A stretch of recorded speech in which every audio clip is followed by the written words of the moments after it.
Kita di sini terasa mengasihkan, sebab cuma permainan, cuma game yang bisa kita mainkan kapan saja kalau kita mau. Bahkan permainan ini bisa menghabiskan waktu berjam-jam di depan layar ponsel, laptop, atau komputer sambil menikmati cemilan dan minuman yang lezat. Sementara bagi saudara-saudara kita di Palestina, di Gaza, siapapun mereka, apapun agamanya, perang melalui seluruh mimpi dan masa depan mereka. Sejak perang berkecamuk, belasan ribuan anak telah terkubur. Orang-orang dewasa telah mengubah dunia menjadi tempat yang menakutkan dan penuh ancaman. Hingga sampai dunia virtual, dunia rekaan, ancaman itu tak berhenti.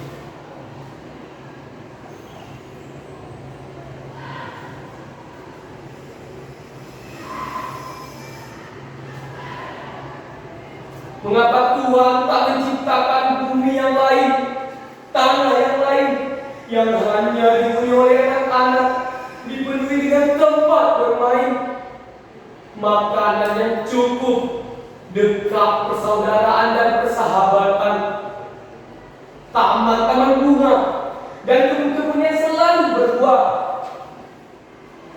Tak mengapa kalau Tuhan ingin menyertakan orang dewasa di sana, asalkan hati mereka sudah dilimpahi dengan cinta, bukan antara amarah dan kebencian terhadap sesama, supaya anak-anak tak tersakiti lagi, supaya ada yang menjaga mereka di malam-malam yang gelap, supaya ada yang mendekat mereka ketika kedinginan, supaya ada yang menceritakan kisah-kisah dan dongeng-dongeng yang indah, supaya ada yang memastikan mulut-mulut mungil itu takkan pernah kehausan dan kelaparan.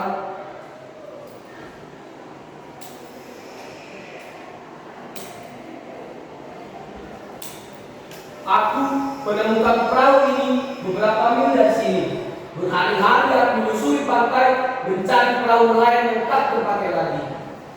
Aku beruntung, Pak Muhammad, nelayan tua yang harus saja mendapatkan bantuan perahu baru, memberikan perahu lamanya ini untukku.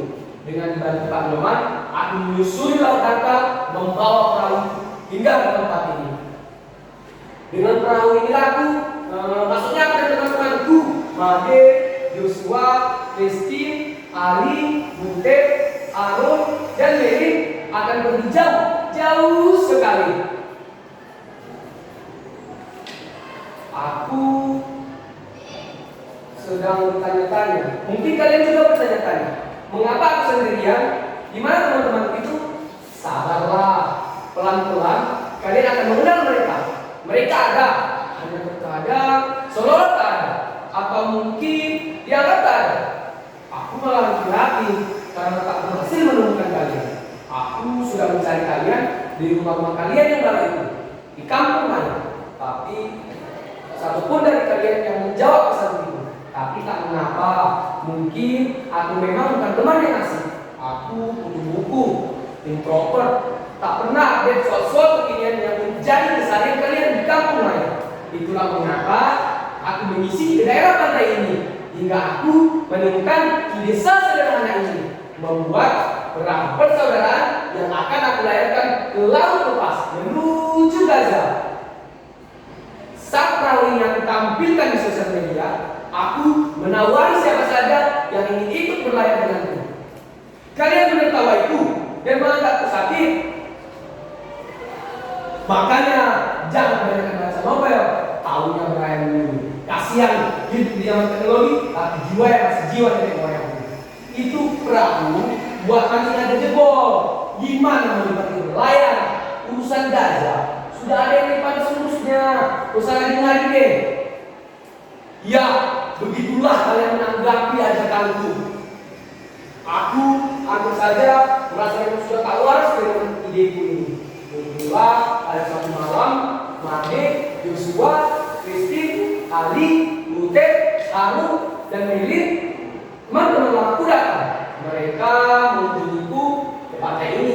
Saat itu, aku sedang tertidur di perahu itu. Idenya sederhana. Bermula dari hobiku yang mainkan game berperang dan rasa kasihan yang tiba-tiba muncul begitu saja terhadap anak-anak yang berperang di Gaza. Aku mengajak teman-teman untuk berkumpul dan berpikir untuk melakukan sesuatu. Bagaimana kalau kita mengumpulkan dana atau barang atau pakaian atau apa saja selama 1 bulan, lalu kita baru berlayar? Aku akan membuat sebuah lagu cinta untuk anak-anak Gaza. Lagu ini akan kita sebar luaskan di seluruh akun media sosial. Dari sana kita akan dapat tempat yang besar dan sejumlah uang untuk membantu Gaza. Bagaimana kalau kita membiasakan diri untuk makan secukupnya, tidak berfoya-foya, sebagai rasa hormat dan cinta kita kepada anak-anak di Gaza? Aku akan menuliskan surat mengadu pada Tuhan dan mengirimkannya ke Yerusalem ke tembok ratapan. Sedangkan aku dan Made akan mencari perahu untuk melayarkan semua harapan itu. Semua aku lakukan untuk sahabatku demi membuat mereka berbahagia dan juga bangga karena memiliki aku. Lihat, di perahu itu telah dikemas seluruhnya. Surat-surat, sajak, setengah doa, arti dari pura, kuil dan gereja. Benda-benda dari masa kecil, apa saja yang masih tersimpan. Kami mengumpulkannya hari demi hari. Dan siapa saja yang ingin melakukan sesuatu sebagai rasa cinta, aku akan melakukan perahu ini ke laut lepas. Semoga cakrawala dan samudra yang luas akan menyimpannya sebagai bisikan kepada anak-anak di Gaza.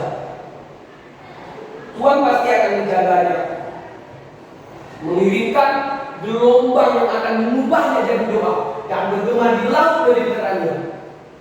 Kami tahu apapun yang kami lakukan ini adalah setetes air di tengah samudra penderitaan saudara-saudara kami di sana. Tapi kami ingin sekali ada, sangat-sangat ingin menjadi bagian dari kebaikan yang diberikan Tuhan untuk mereka. Kami tahu kami hanyalah seekor semut yang membawa setetes air untuk memadamkan api yang membakar Ibrahim alaihissalam. Air itu hanya akan lejak menguap di hadapan kobaran api. Tapi dengan cara itu, dan memang hanya itu yang bisa kami lakukan untuk anak-anak yang telah mati di Gaza, atau yang kini yang masih bertahan hidup dengan lembar-lembar roti di mangkuk tangan mereka, berebut bubur dingin di panci-panci yang remuk oleh sepatu segala.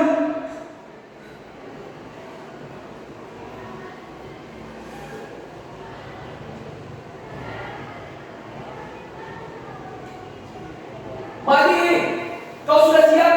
Kita akan melaut. Perahu itu sudah kuperiksa dengan sangat teliti.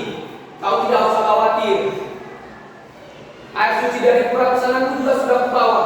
Kawan ini masih cekatan seperti dahulu.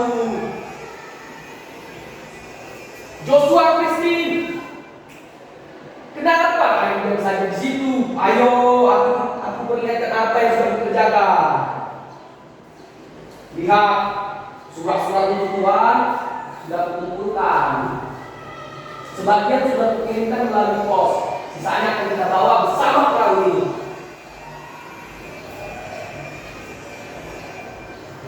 Ali, Harun, maafkan aku sahabatku.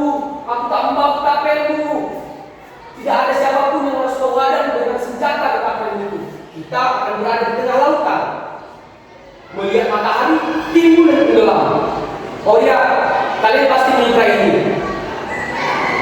Kau bisa melukis malam lalu, sedangkan Ali akan mengaji dan menjaga kita dari segala yang buruk dan jahat. Bute, orang sebelah, rindu kali aku denganmu. Lama tak dengar kau bernyanyi. Siapa men, orang masih nyata tahu itu. Masih aja kau berlagak macam penyanyi kok rupanya. Oh ya, tugasku dalam perjalanan ini adalah bernyanyi. Setiap kali kamu melihat kami bosan dengan kampung halaman, kau akan bernyanyi. Sepakat kau? Apa? Jatuh? Tak usah khawatir itu. Aku sudah mempersiapkannya di situ.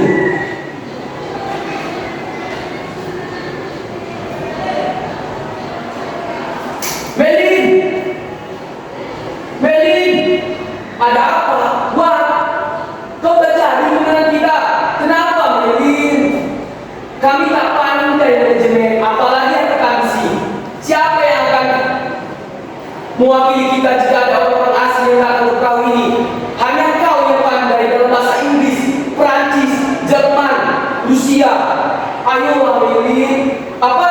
Kau akan ditolong kamu ke Australia?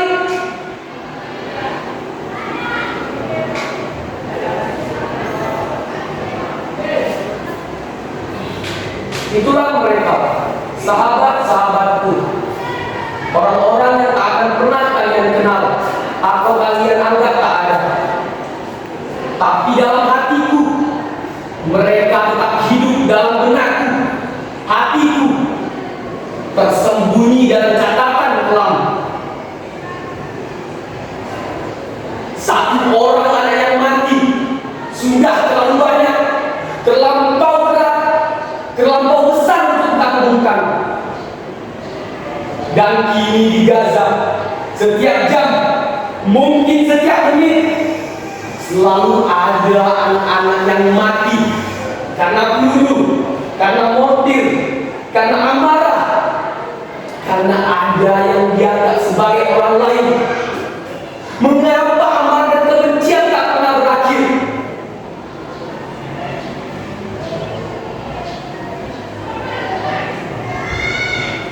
Benda-benda ini aku dapatkan dari sahabat-sahabatku tadi. Made, Joshua, Christine, Ali, Butet, Harun, Eli. Dengan menyimpannya, aku masih merasakan kehadiran mereka. Saat aku merasa sangat sedih dan ingin menemani anak-anak di Gaza, mereka menganggap aku sebagai hayalan gila. Teman-temanku datang dalam mimpiku. Di sana kami memiliki perahu yang penuh dengan makanan, selimut, boneka, buku-buku, mainan.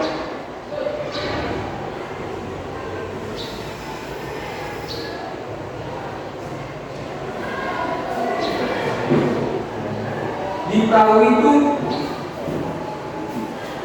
kami sudah mengemas seluruhnya.